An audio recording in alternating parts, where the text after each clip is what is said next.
of the country. America did not know how to deal with these urban masses. And these were white masses. This isn't the first time the cities have been seen as an endangerment to the life of the nation. The first time they were seen as an endangerment to the nation were when the Irish and the Italians and the other ones were inhabiting these cities. And do you know how social work came into being? It came into being to deal with the orphans of white folk and the broken families of white folk. Do you know how the YMCA came into business? The YMCA came in to try to protect these country white boys when they came into the city, to try to maintain their value in the face of the city. Do you know how the Sunday schools came into being? You think they just came into being as a result of the church? There was a whole Sunday school movement in America as a way of trying to rehabilitate the wayward white youth in the cities of America. Do you know how juvenile courts came into being? They came into being to teach the Jewish delinquents and the Irish delinquents. That's how they came into being. Do you know that adolescence as a concept is an invented concept that was created to deal with the wayward youth of white America in the 1800s down to the turn of the century, right into the 1920s? Because these gangs, these white gangs, had control of Newark, New Jersey. These white gangs had control of Philadelphia. These white youth gangs had control of New Orleans. These white gangs was roaming across New York City in the thousands and tens of thousands. White girls were on the streets of New York City at 9 years old. Half of the Irish families were without fathers. Half of the children were just pushed out in the streets by their families, and their fathers abandoned the families. Since when did you identify these things with being black? Because you have not read American history, and you have not read the history at all. You're too willing to believe the worst about yourself. And you'll let other people tell you the damn thing, because you won't go and learn. That's right. And I'll tell you now, it's not enough just to read black history. You've got to read the history of this nation. That's right. Okay? And how do our sportsmen and spokesmen sit in front of a white interviewer on TV and is pushed to explain the behavior of black folks? Explain your behavior. Why do you kill? Why do you murder? Why do you enslave? What am I here on the carpet for? Explain to me why there's so many fatherless children. Well, tell me, why were there so many fatherless children in New York City that were of the Irish extraction? Why were these girls at 9 years old loaded down with syphilis? Yeah. There you go. Yeah, talk about it. Let's deal with it. Why were these people out here with their outdoor toilets in the backyards, with the sewage flowing over, racked with disease, such that when they would move in the neighborhood, the whole neighborhood would move out. Even black folk would leave out the neighborhood. Why were these people overrun as they were brought into this country with disease, with tuberculosis, cholera, and all other kind of diseases that had disappeared from America? And therefore people knew that when they would come into the neighborhood, you had to get out, or else the whole neighborhood would be plagued. Why were these people living in apartments that were built for one family, and they cut the apartments up into smaller size and put several families in it? Why were mothers and fathers, I'm talking about white folk here, why were mothers and fathers and children all laying up in one bed, in one room?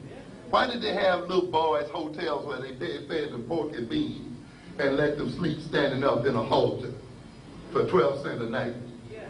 Huh? Why were there thousands and 10,000s of white women on the streets of New York prostituting and begging? Why were these girls out there attacking and stealing and doing and cursing and doing all the other things that they were doing? You hadn't heard about that? Why do you see these old buildings with iron bars over the windows and so forth? Who were they protecting their contents from when black people weren't even in the city, huh? Look and come alive and see what was going on, ladies and gentlemen. This was what was going on in America.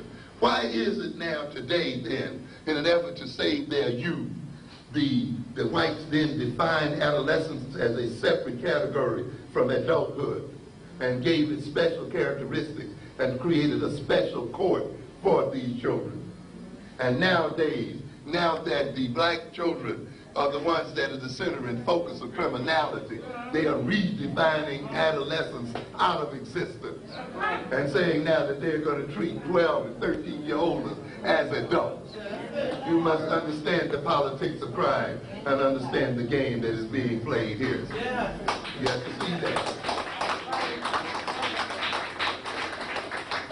How do you explain the fact that the word Irish and criminal was meant the same thing? Yeah, like today, black and criminal mean the same thing. You think this is new to you? Why then were the Irish overrepresented in the prison population of America? Where the vast majority of prisoners were Irish in America, huh? You didn't hear about that?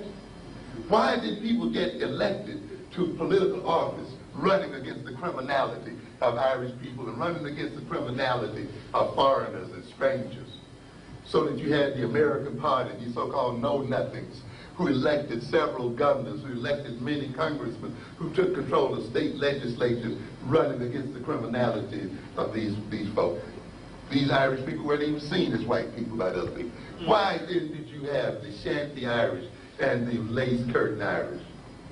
Why then did we talk about bourgeois blacks and the underclass blacks? Huh?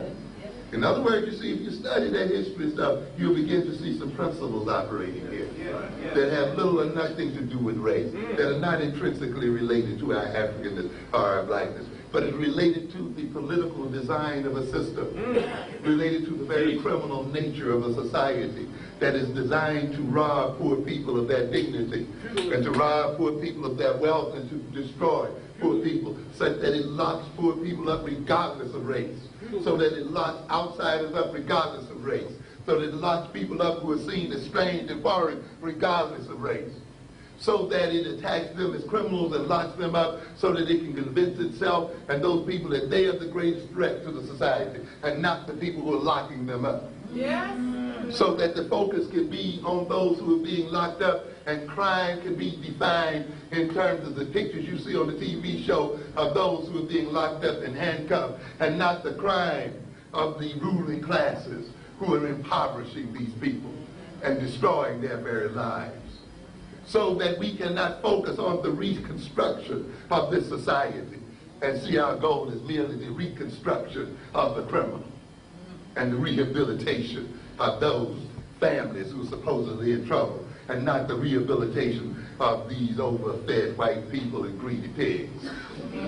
So that we can see that the problem is one of increasing police power, of giving the police permission to execute black men on sight, and not to see the fact is that we need to reorient the power relationship between black and white folks in this nation and in this world, and reconstruct who has the power in this society.